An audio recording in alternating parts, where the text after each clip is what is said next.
Controversial system which has been used throughout the pandemic, but now, as we head towards this Freedom Day next Monday, many people are concerned about how this NHS app will continue to operate after the 19th of July. OK, let's talk about this, what it does, what it's supposed to do, the effect it's having. Restaurant owner Lori De Mori is there. And Lori, your business has been devastated by staff isolating, and this is because if you have this app and you come within contact of someone who's been infected, then it pings. What's the side effect of that for you, Lori? Well, the side effect of that is that everyone is already, working wearing masks.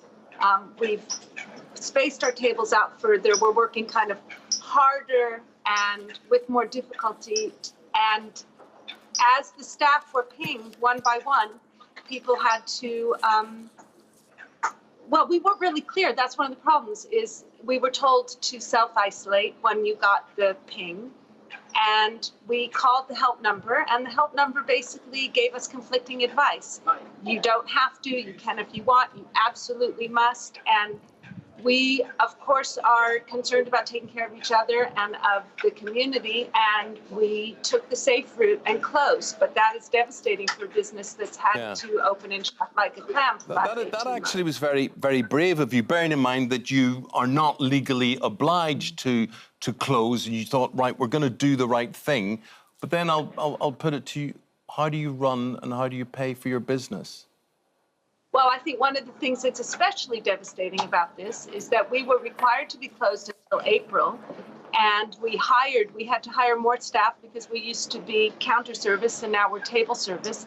We hired staff in April, and they are not eligible for furlough, and that seems particularly unfair. So we have the double whammy where we are paying for full-time staff who had to isolate. This is not an industry where people earn a lot of money as it is, and a week off of work unexpectedly is devastating. But when you think of,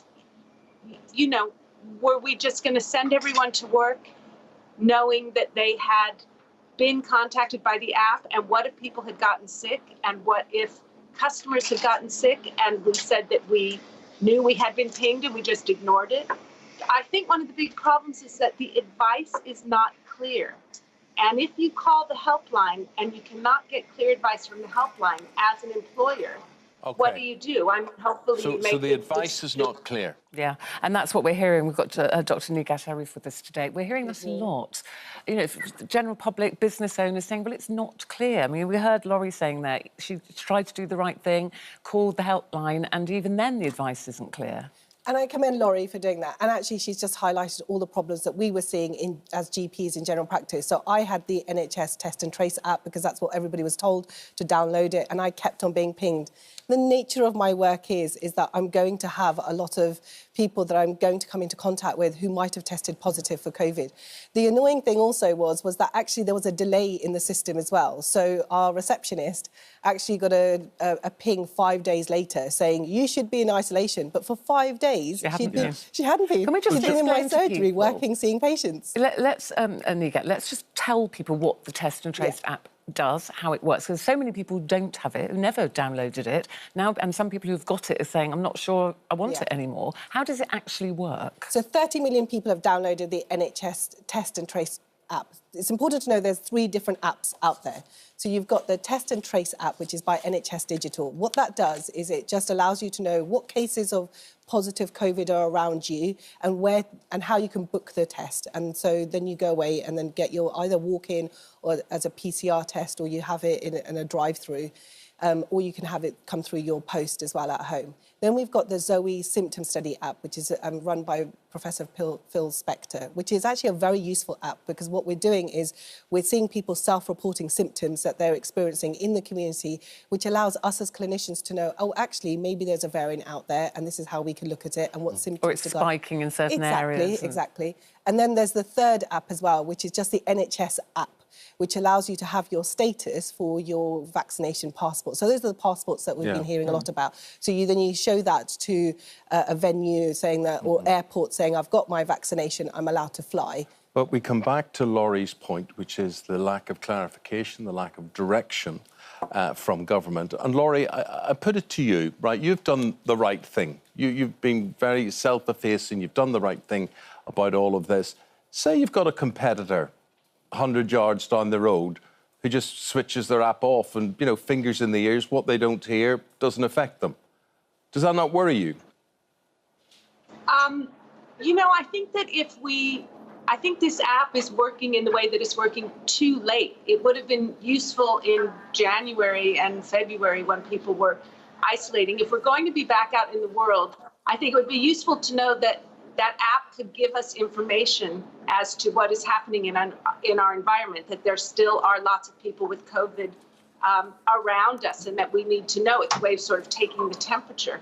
But it should be considered to be something in the toolbox and not something that needs, you know, anything that makes people, that sends a message to just turn it off and ignore it is absolutely the opposite of the proactive way that we need to be in. But they are, you know, there's a survey, Nighat, saying 1 in 5 Britons are planning to delete it. Yeah. So what would your advice be? What do you think? Well, I'd be one of those people because I kept on being pinged, which meant that I was told to go into self-isolation, which puts pressure on my colleagues who have to see my patients.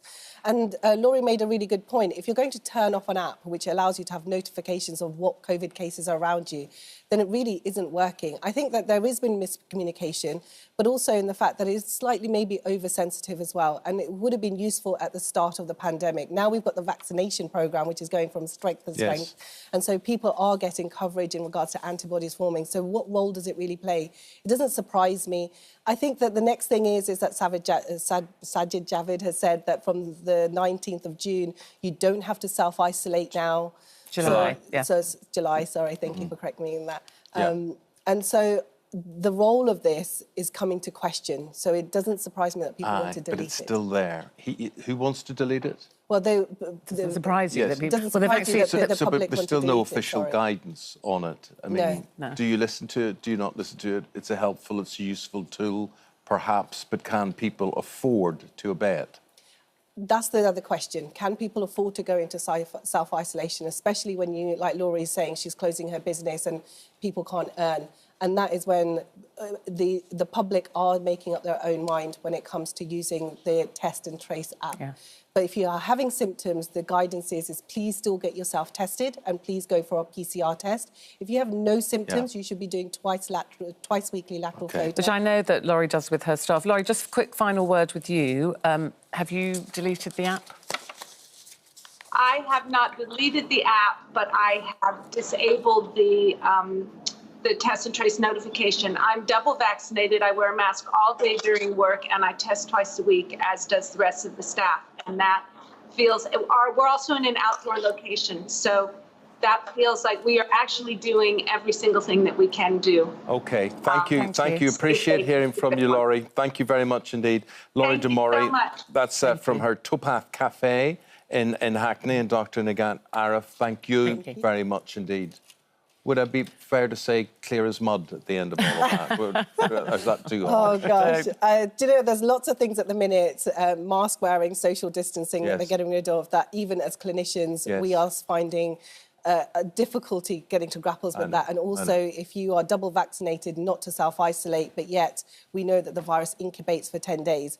So all I'm saying is that please just keep up with the updated guidance. We're trying our best as GPs to get through to our patients as much as possible. And bear with us. We will get through this. And thank goodness for you, Doctor. Thank goodness for you and all the work that people like you do. Thank you very much indeed.